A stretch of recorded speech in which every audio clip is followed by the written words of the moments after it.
Hello students, I am Subhashri and today I am here to take up a concept class based on figures of speech. Now we all know figures of speech is a very important topic when it comes to CLAT and ALET papers. Recent papers had questions on figures of speech, so we know the relevancy of such topics. So today we are going to study a few figures of speech. This is a part 1 of the class and we are going to study figures of speech based on resemblance, contrast and sound. So let's begin with the class. So, before we go to the kinds of figures of speech, we need to understand what is figures of speech.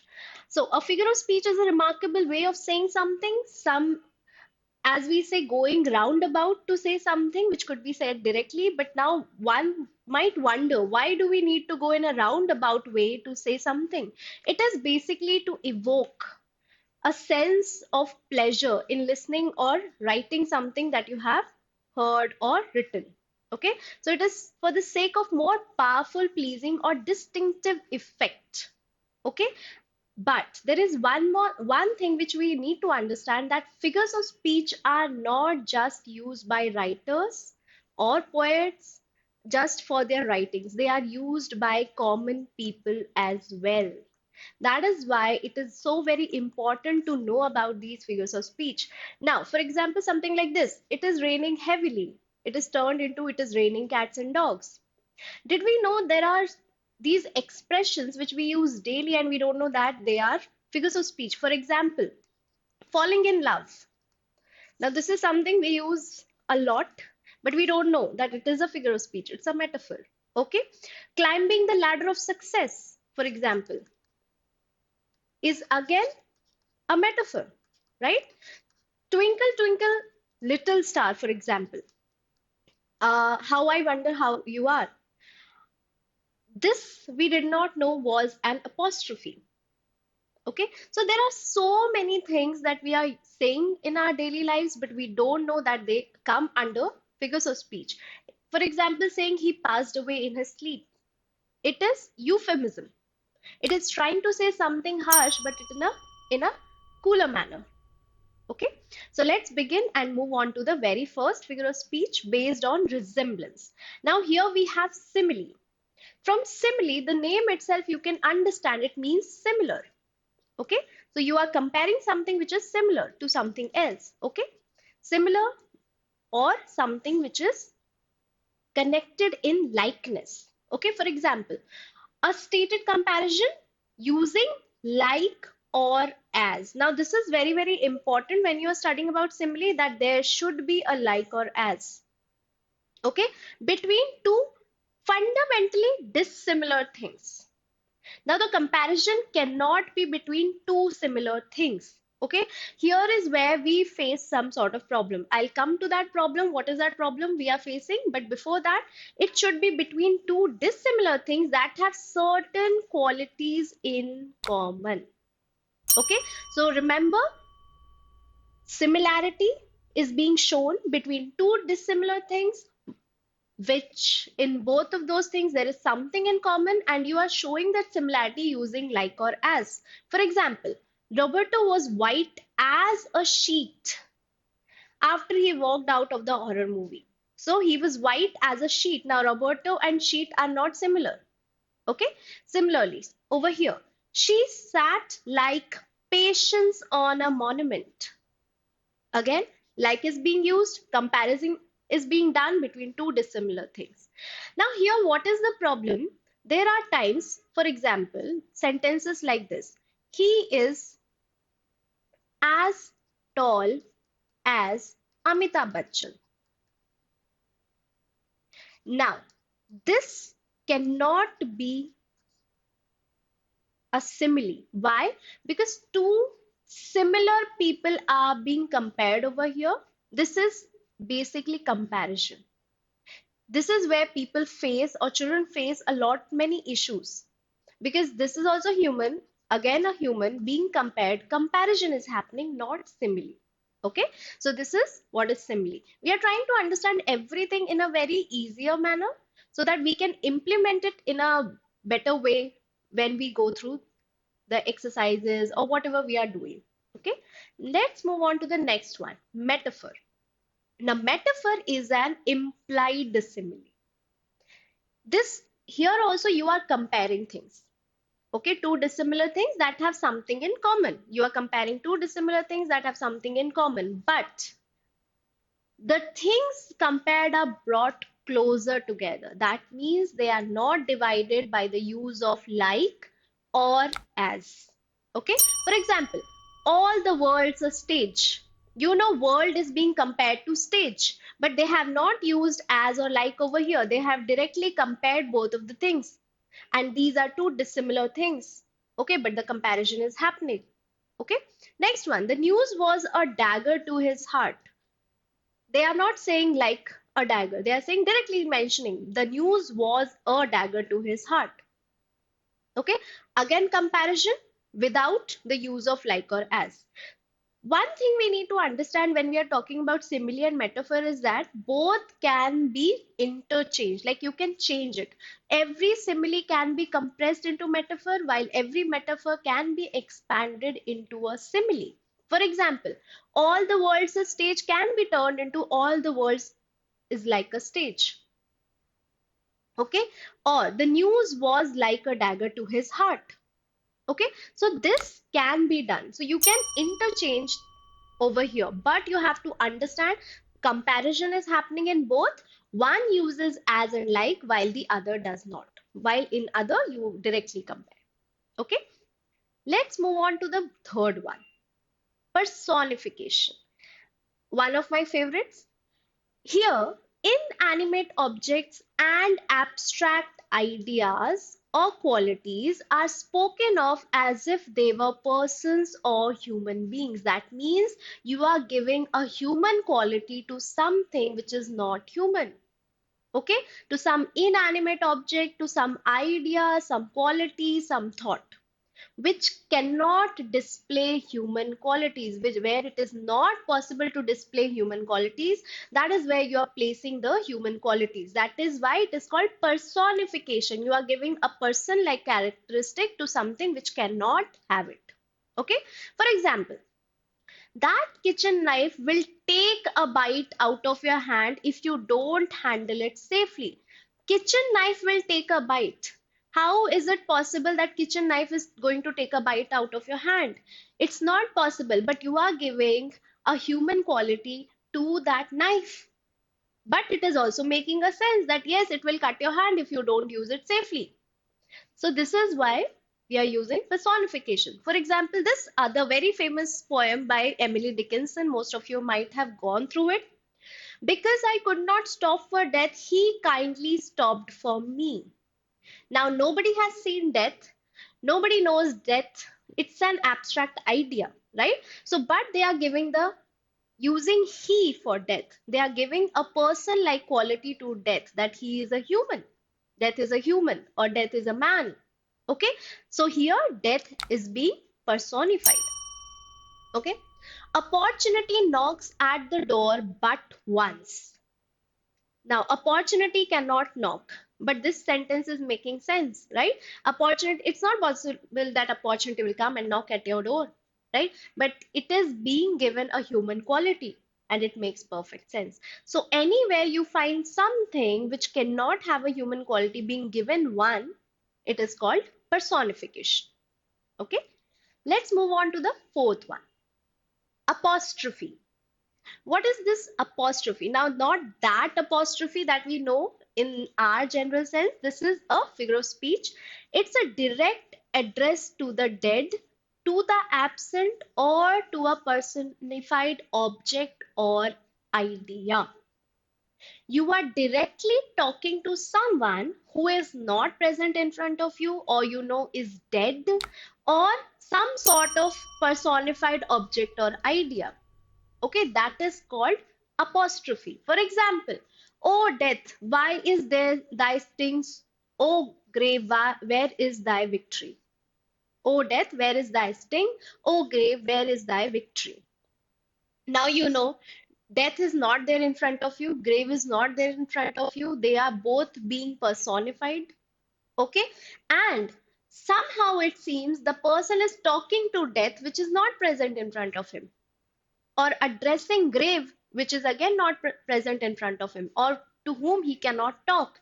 So this kind of address, this kind of mentioning to someone who is not present in front of you is called apostrophe.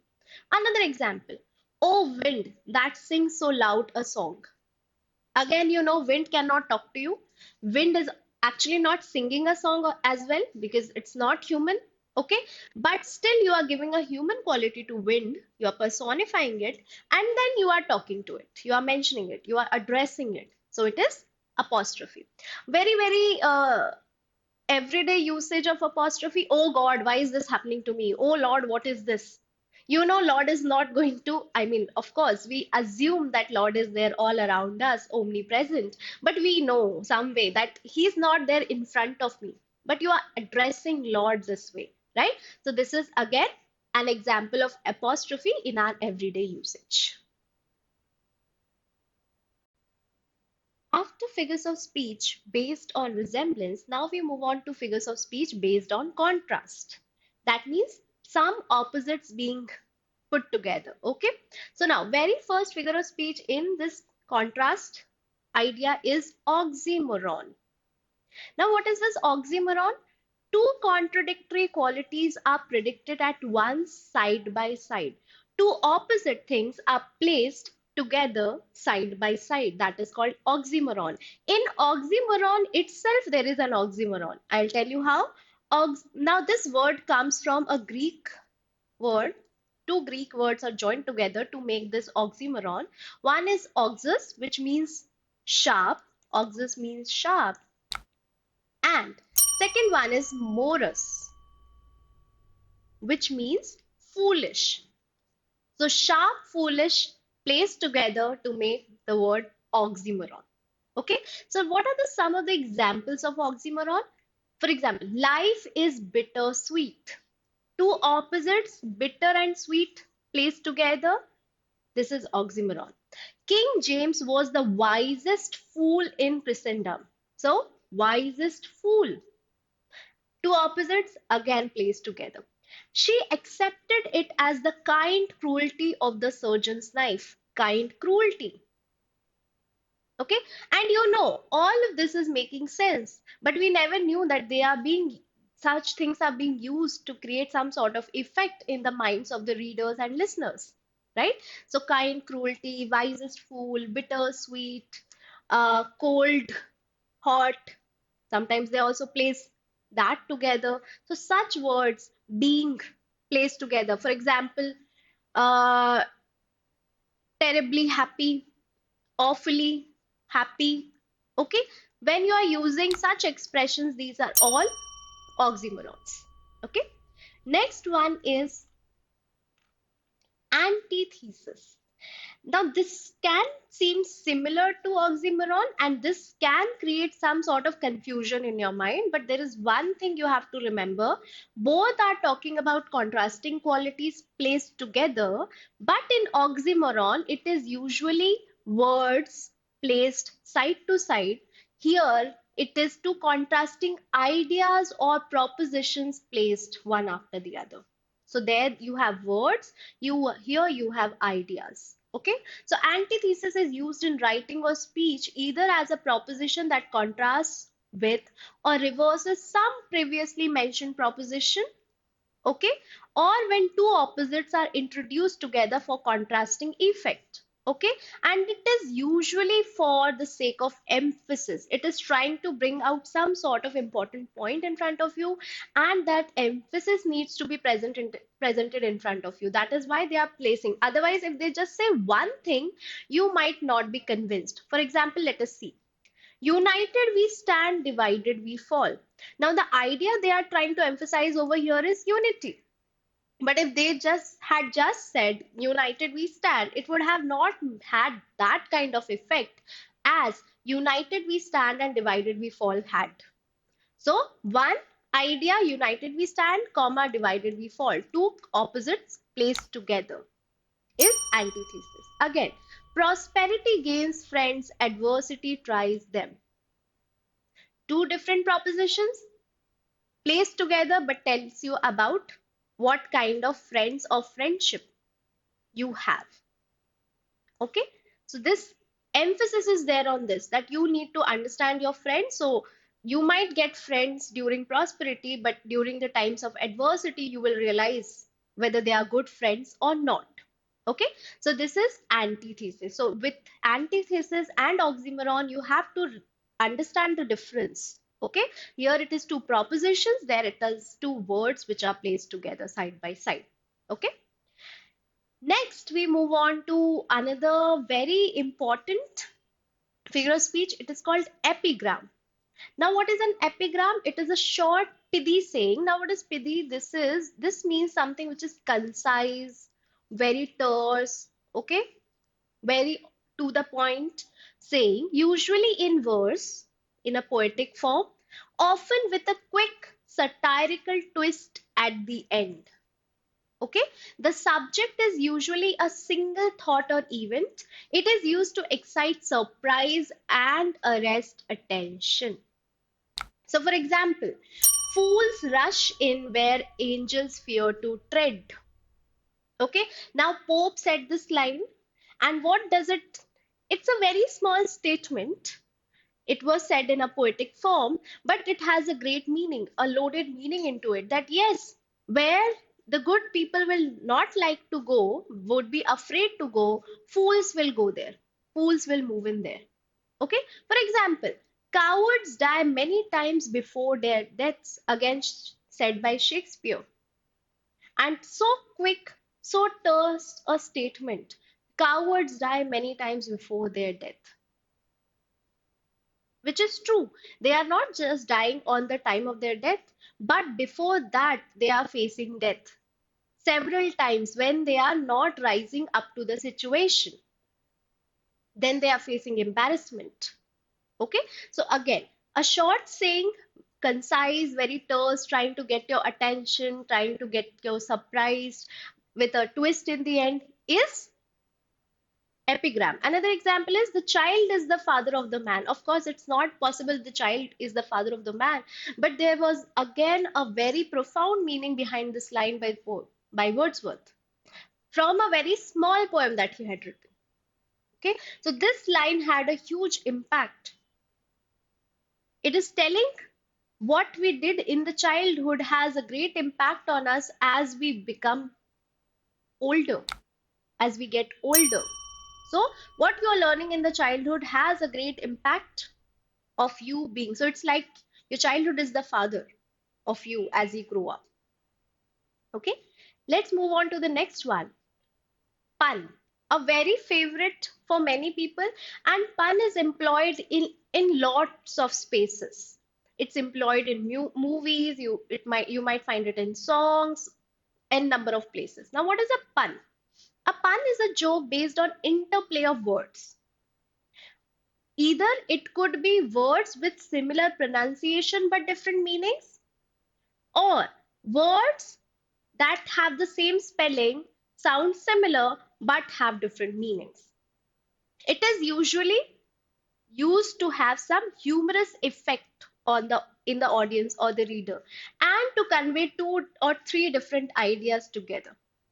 Okay, for example, an ambassador is a man who lies abroad for the good of his country.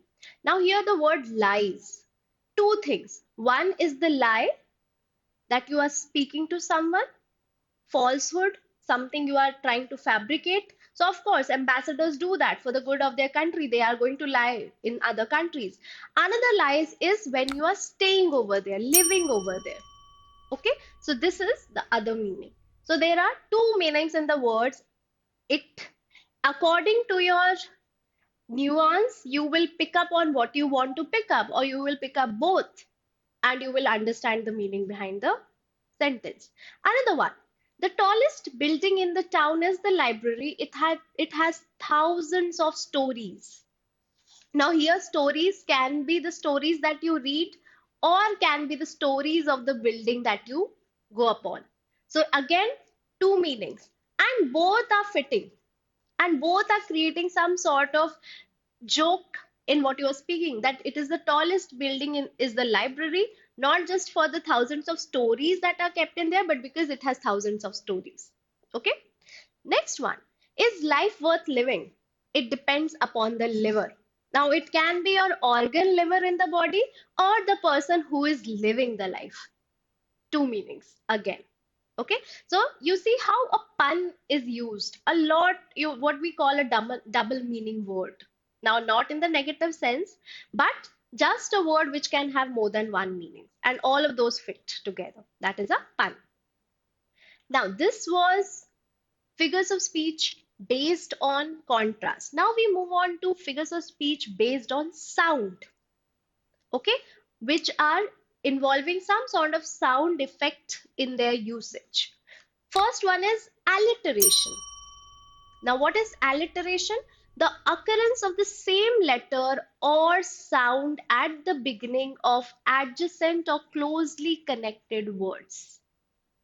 Sound or letter at the beginning of closely connected words. So it will have some sort of rhyming effect, rhythmic effect. So the sound is what is important over here. For example, how high His Highness holds his haughty head. High, how His Highness holds his haughty head. Her sound is being repeated, H is repeated, letter is repeated, plus the sound is also repeated. So this is alliteration. Another example, the vessel shook with a shivering shock. Shook, shivering, shock. So sound is repeated, S is also, sh sound is repeated and S is also repeated, SH is also repeated. So again, alliteration. Our financial future fell into a free fall. Financial future fell free fall. So closely placed together words with similar sound. So this is alliteration. So it's very easy to pick up on alliteration and quite common in usage as well in our daily lives. The last figure of speech for this session will be onomatopoeia. Now, onomatopoeia is a figure of speech in which words evoke the actual sound of the thing they are referring to. The actual sound something would make. They are using that to talk about that thing. For example, there was a boom. And the boom could be because of a firework or a bomb. So rather than saying there was a bomb exploded, you said there was a boom and you will get the meaning. So you are using the sound of the thing to convey something. Okay. The tick tock of the clock. Rather than saying the clock was running, I will say the time was going tick tock. And it makes sense. Okay. The ding dong of a doorbell. Again, very interesting figure of speech onomatopoeia is it is so it increases your perception and receptivity of the sound as you read these words, right? The murmurous haunt of flies on summer eves. Summer evening and murmurous haunt of flies. So the sound of the flies that they are making, this murmurous sound is there, right? So this is again onomatopoeic. Oh, the bells, bells, bells. How they clang and clash and roar. So the clanging sound, the clashing sound, and the roaring sound of the bells. So this is how onomatopoeia is used in our daily lives. Okay, so I hope this session was useful for you people. I have tried to cover the basic figures of speech in the most basic way so that you at least initially understand what each of them represent with the examples that have been given, and then move on further to implement them in your papers and try to find out in whatever you are reading. Okay, there is one of this. I hope you will tell me what is this figure of speech. Thank you, Avan, for helping me make this meal. This is a task for you. Find out what figure of speech and let me know. Thank you, everyone. Let's meet in part 2 of figures of speech. Thank you.